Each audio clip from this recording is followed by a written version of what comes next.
Hello ನನ್ನ ಆತ್ಮೀಯ ಸ್ನೇಹಿತರೆ, ಇವತ್ತು ಮನಸ್ಸಿನ ಬಗ್ಗೆ ಮಾತಾಡೋಕ್ಕೆ ಬಂದಿದ್ದೀನಿ. ಮನಸ್ಸು ಒಂದು ತಿಳಿ ಕೊಳದ ಹಾಗೆ ಶಾಂತವಾಗಿ ತಿಳಿಯಾಗಿರುತ್ತೆ ಅಲ್ವಾ? ಹಾಗೆ ಅದು ಭರವಸೆ ನಂಬಿಕೆಗಳೇ ಅದರ ತಳಹದಿ. ಈ ಮನಸ್ಸೇ ಹಾಗೆ ಒಂದು ಕನ್ನಡಿ ಇದ್ದ ಹಾಗೆ ಅಲ್ವಾ?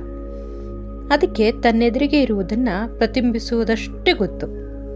ಅದರಿಂದ ಇರೋ ಎಷ್ಟೋ ಕಹಿ ಸತ್ಯಗಳು ಅದಕ್ಕೆ ತಿಳಿದೇ ಇರೋಲ್ಲ.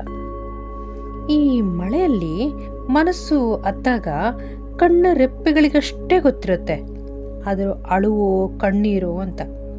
ಈ ಮನಸ್ಸೇ ಆಗೇರಿ ಜಾಣ ಪೆದ್ದು. ಅದಕ್ಕೆ ಗೊತ್ತು ತನ್ನ ಜೊತೆ ಎದುರಿಗಿರುವ ವ್ಯಕ್ತಿ ಸುಳ್ಳು ಹೇಳ್ತಾ ಇದ್ದಾರೆ ಅಂತ. ಆದರೂ ಆ ಮನಸ್ಸು ಸುಮ್ಮನಿರುತ್ತೆ, ಹಾಗೆ ಸುಮ್ಮನೆ.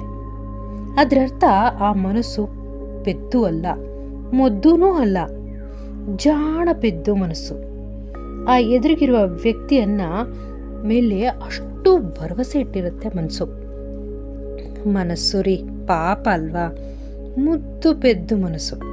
ಅದಕ್ಕೆ ನಂಬೋದಷ್ಟೇ ಗೊತ್ತು ಈ ಮನಸ್ಸು.